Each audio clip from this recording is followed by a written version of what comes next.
going to be a whole bunch of naysayers out there, and they'll be saying, the KTM 525 is a race bike. You can't go for adventures on it. You need to change the oil too often. The valves need too much maintenance. Well, to you I say, do not knock it until you try it. Now, I met a guy at Hags Bank March Moto Madness this year, and he'd ridden his 450 EXE to Norcap and back. That is a serious bit of riding. Now, I won't try and argue comfort or long distance mile munching, but these bikes will take you to places only lightweight enduro or dual sport bikes can take you, and the 525 will take it all in its stride and make life feel good. Now, because this was an adventure, I had to take some luggage, so I had Krieger's older style enduro packs and a US 20 dry bag on top, and the camera and drone were in my backpack. Now, if we'd not been filming, we could have gone lighter. And if we'd not been prepared for camping, we could have gone single pack. But the luggage is designed for these bikes and it didn't affect my riding, apart from the rucksack, which I hated because it really unbalanced me. But that's what the filming does. Now, this is a 12-year-old bike, but they were built from quality components originally, and it shows. Yeah, it looks like it's been ridden, but nothing is worn out.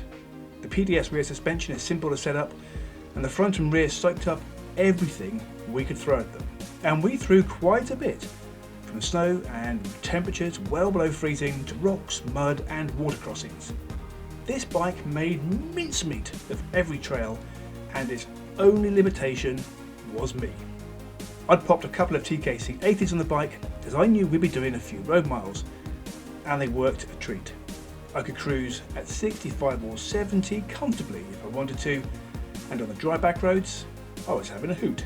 Before we set off, I had the tiniest, most weeny, almost impossible to see pinprick of doubt about the bike's suitability as a proper adventure bike. Well, that has been well and truly plugged.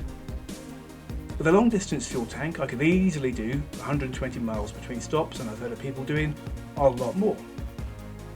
If we'd gone further, I might have had to change oil. Well, I would have had to change oil, and yes, it'll need the valves checking every 3,000 kilometers or so, but that's an easy job to learn, and they're both a small price to pay for an adventure bike perfectly suited to trail-oriented trips.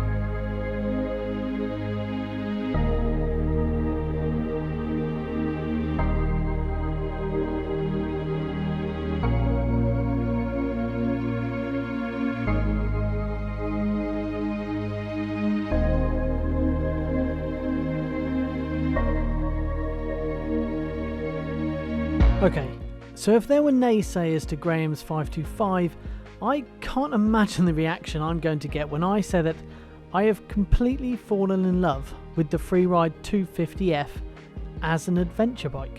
To be honest, I was worried about taking this bike. I mean, we had a lot to take, and I wasn't sure the subframe could handle it. I used the large Endurostan Blizzard saddlebags, and they worked great, and there were no issues with the subframe whatsoever. Of course, I also had a rucksack which was so heavy.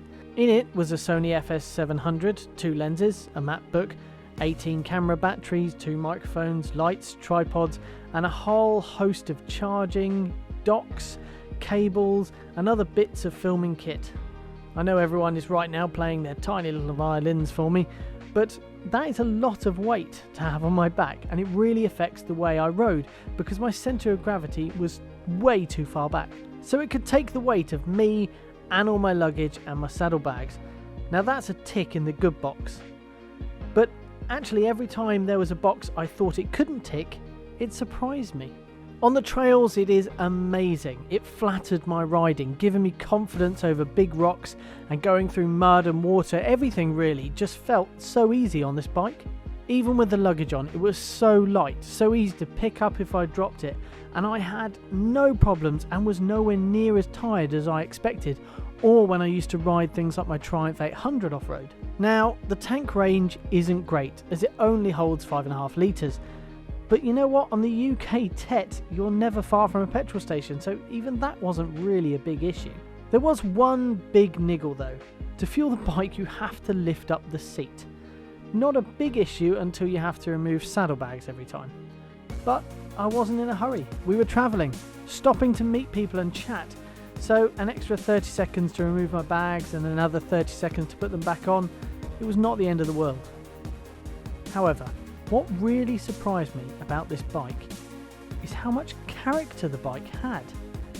Partly because of those little niggles, and I was genuinely sad to part with it. Nathan recently declared that he thought his Himalayan was the best adventure bike out there at the moment. But I have to disagree.